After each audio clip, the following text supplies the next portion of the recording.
So this is a quick video about how to handle and how to control an X-Acto knife. Now, X-Acto knives were used much more frequently in the pre-computer days. Nowadays, most graphic artists do most of their work using a computer program. But you'll still have occasion to do some hand cutting, either for a stencil perhaps, or if you work with the vinyl, you might need to do some hand cutting from time to time. So it's good to be able to use this knife skillfully.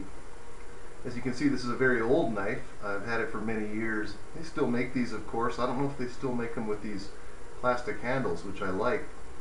But over the years, I've seen people trying to work too hard with these. They hold it like a pen, as though they're going to write something.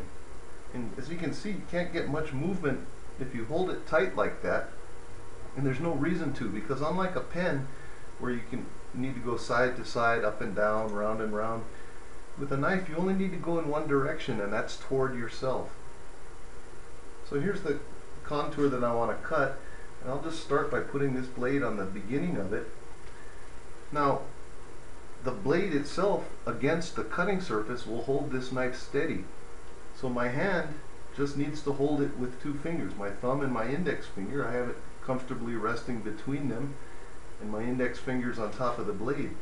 These other fingers I'm going to just put onto my cutting surface to hold my hand steady, to provide a stable platform for this knife as I cut.